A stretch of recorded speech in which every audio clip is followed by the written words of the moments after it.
On August 19, 2022, the CBI raided the premises of AAP leader and Delhi Deputy Chief Minister Manish Sisodia. The raids come in the light of corruption charges against the Kejriwal government's implementation of the new liquor excise policy.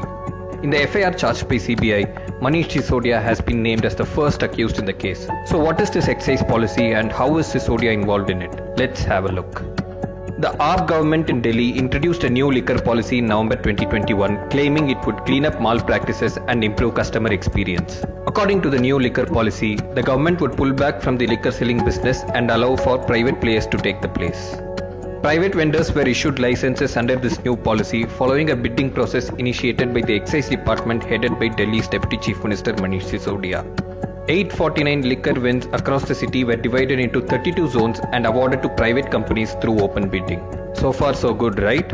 But a report sent by the Delhi's Chief Secretary to the Lieutenant Governor found major irregularities and financial quid pro quo at the highest level in the Delhi government. Manish Sisodia has been accused of providing undue benefits to those holding liquor licenses in return for money that was used by the AAP in Punjab assembly polls. There were major procedural lapses in the implementation of the new liquor policy. The report also stated that several statutes were violated. Manish Sisodia reportedly waived off Rs 144 crores on the license fee to be paid by the private liquor vendors under the excuse of the COVID-19 pandemic. Sisodia also allegedly caused loss to the Excise Department and provided benefits to liquor licensees by waiving the import pass fee of Rs 50 per beer case.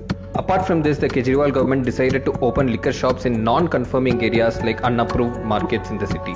The cabinet decision was not approved by then Lieutenant Governor Anil Baijal, who had several issues with the move like the possibility of cartelization, lack of action plan for employees at government outlets which were being closed, and undue powers to Delhi Deputy CM Sisodia to make minor changes to the policy. Locals in the non-conforming areas too protested against the move.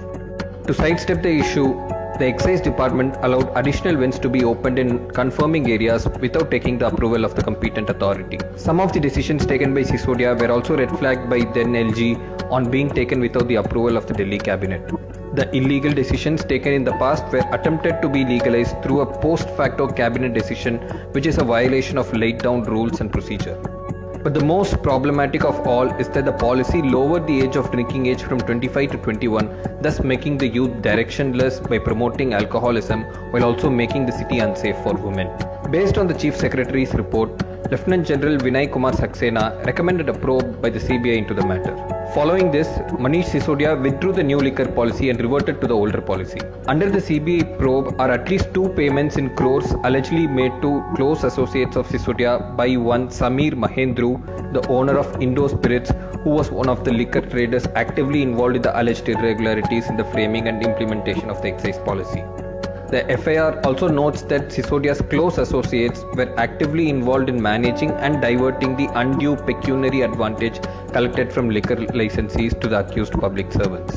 The CBI has invoked the sections under criminal conspiracy as well as provisions of the Stringent Prevention of Corruption Act. The AAP had claimed that the policy would earn more revenue to the government. However, it is now claiming that they had to revert to the old policy due to loss of several thousand crores to the government. What changed? Only AAP knows.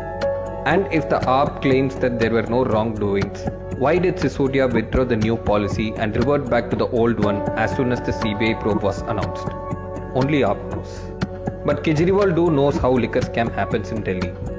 Kejriwal, who was an IRS officer himself, had explained in his 2012 book Swaraj about how the liquor scam is done in Delhi. According to Kejriwal, liquor shops in Delhi are opened by bribing political leaders and government officials, which seems to be the case now. A party that came to power on an anti-corruption plank could well be implicated in one of the largest scams to rock the national capital.